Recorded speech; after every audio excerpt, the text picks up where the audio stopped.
अस्सलाम वालेकुम dear student. Practical coaching से मैं आप लोग की खिदमत में हाजिर हूँ। इससे पहले लेक्चर यानी लेक्चर नंबर 18 में हमने मालिक्यूल और मालिक्यूलर आयन के बारे में डिस्कस किया था। आज का जो लेक्चर है लेक्चर नंबर 19, जिसमें हमने डिस्कस करना है रेडिकल और आयन के बारे में। फ्री रेडिकल और आयन के दरमियान क्या डिफरेंस है, आज हमने उसको डिस्कस करना है। स्टार्ट करते हैं। सबसे पहले डिफरेंस में आपने करना क्या है कि उसी आर्टिकल का डिफिनेशन लिखना है। ठीक है, तो आयन का डिफिनेशन क्या है?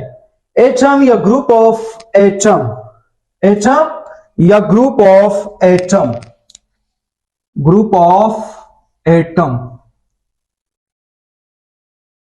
एटम या group of atom having charge on it is called ion. Atom या ग्रुप ऑफ एटम, उसके ऊपर जब कोई चार्ज आए उसको क्या कहते हैं? आयन कहते हैं। फॉर एग्जांपल, या आपके पास क्लोरीन के ऊपर नेगेटिव चार्ज आए। नेगेटिव चार्ज आने का मतलब क्या है? इसने एक इलेक्ट्रॉन को गेन किया, गेन करने की वजह से इसके ऊपर नेगेटिव चार्ज आ गया, तो ये एटम हो गया। ये एटम के ऊपर नेगेटिव चार्ज आए। ग्रुप ऑफ एटम क्या हो सकता है? यहां पे आपके पास अमोनिया NH4 प्लस चार्ज है। इसका मतलब है इसके ऊपर कौन सा चार्ज है? पॉजिटिव। यानी यहां पे प्रोटॉन का तादाद ज्यादा है और इलेक्ट्रॉन का तादाद कम है। ये ग्रुप ऑफ एटम है। क्यों? क्योंकि एक नाइट्रोजन है और 4 हाइड्रोजन के एटम है, जिसकी वजह से मैं एटम नहीं कह सकता, ग्रुप ऑफ एटम है। एटम भी हो सकते हैं ग्रुप ऑफ एटम जब उसके ऊपर कोई चार्ज आए। चार्ज आने की वजह से आपने उसको नाम क्या देना है? आयन। फ्री रेडिकल का डिफिनेशन क्या है? एटम या group of atom having unpaired of electrons. यहां पे इलेक्ट्रॉन का unpair, for example electron pair में नहीं हो सकते बल्कि अनपेयर में होंगे। फॉर एग्जांपल, आपके पास सोडियम है, सोडियम को मैं रेडिकल कह सकता हूं अगर इसके ऊपर फॉर एग्जांपल ये डॉट मैंने लगा दिया। डॉट लगाने की वजह से फ्री रेडिकल को आपने डिनोट कैसे करना है? किसी भी एलिमेंट का जो सैंबल है उसके ऊपर आपने डॉट लगाना है। ये फ्री रेडिकल को डिनोट करने का मेथड है, यानी तरीका है। ठीक है, आपने इस तरीके से इनको रिप्रेजेंट करना है। सोडियम की आउटर मोस्ट शेल में यानी टोटल इनके पास 11 इलेक्ट्रॉन होते हैं। कितने? 11।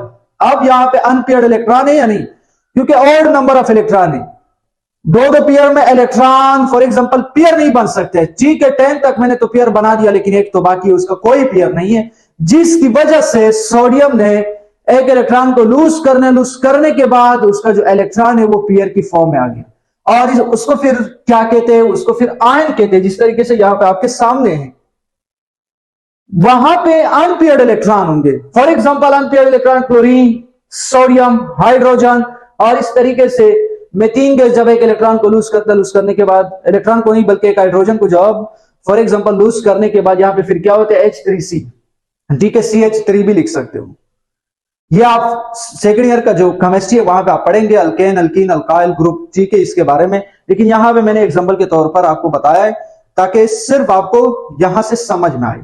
ठीक है, तो H3C के ऊपर यानी CH3 के ऊपर भी क्या होता है? अनपेयर्ड इलेक्ट्रॉन होते हैं। अनपेयर्ड इलेक्ट्रॉन होने की वजह से इसको मैंने कहां पे रखा है? फ्री रेडिकल में। पॉइंट नंबर 2 की तरफ मूव करते हैं। आयन आर पॉजिटिव या नेगेटिव चार्ज। आयन पॉजिटिव या नेगेटिव चार्ज हो सकता है, उसके ऊपर पॉजिटिव चार्ज होगा या नेगेटिव होगा, कोई चार्ज उनके ऊपर हो सकता है। ठीक है, free radical are neutral. Free radical आपके पास न्यूट्रल होते हैं। क्यों? क्योंकि वहां पे इलेक्ट्रॉन और प्रोटॉन का जो तादाद है वो सेम होता है, इक्वल होता है। इक्वल होने की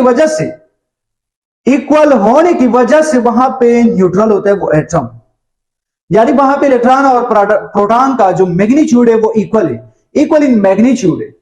for example, number of electron और नंबर ऑफ प्रोटॉन का जो तादाद है वो फ्री रेडिकल में सेम है। जिस तरीके से सोडियम का मैंने आपको बताया, सोडियम के अंदर 11 इलेक्ट्रॉन होते हैं और सोडियम में 11 क्या होते हैं? प्रोटॉन होते हैं, जिसकी वजह से ये एटम जो है वो न्यूट्रल है। इसलिए मैं फ्री रेडिकल को क्या कह सकता हूं?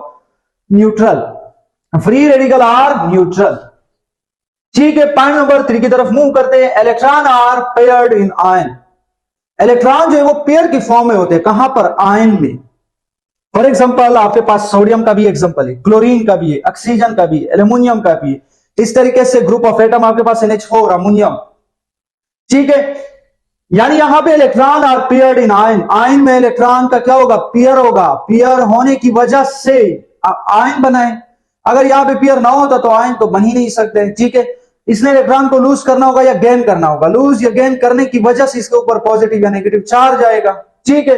इस तरीके से सोडियम के पास 11 इलेक्ट्रॉन थे, एक को लूज किया तो कितने बचे 10 इलेक्ट्रॉन पेयर की फॉर्म में है, ठीक है।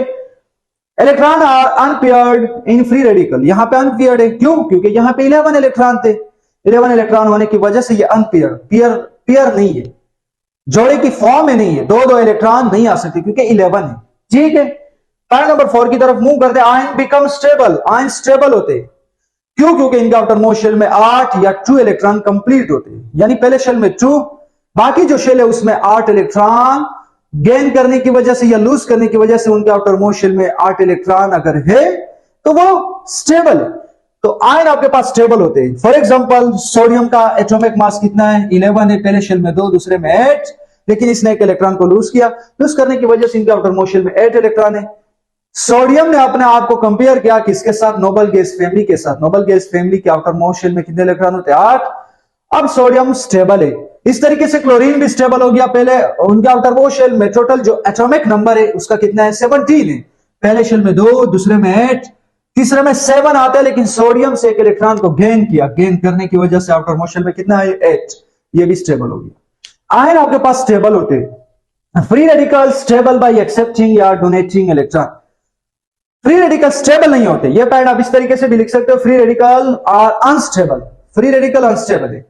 लेकिन अगर आप उनको स्टेबल बनाना चाहते हो, free radical stable by accepting, electron को एक्सेप्ट करने से या डोनेट करने से, फॉर एग्जांपल इलेक्ट्रॉन को लेने से या देने से वो स्टेबल हो सकता है, लेकिन फ्री रेडिकल आर अनस्टेबल, ये पॉइंट यहां पे लिख सकते हो, ठीक है। Free radical are unstable, free radical stable, अगर आपने उसको स्टेबल करना है तो इलेक्ट्रॉन को वहां पे एक्सेप्ट करना होगा या डोनेट करना होगा। अब अगर आप कहें कि सर कब एक्सेप्ट करना होगा, कब डोनेट करना होगा, तो वो उसी कंडीशन के ऊपर डिपेंड करता है। अगर आउटर मोस्ट शेल में 3 इलेक्ट्रॉन है तो वो लूज करते हैं, अगर आउटर मोस्ट शेल में 5 इलेक्ट्रॉन है तो वो गेन कर सकते हैं, ठीक है। ये चैप्टर नंबर 4।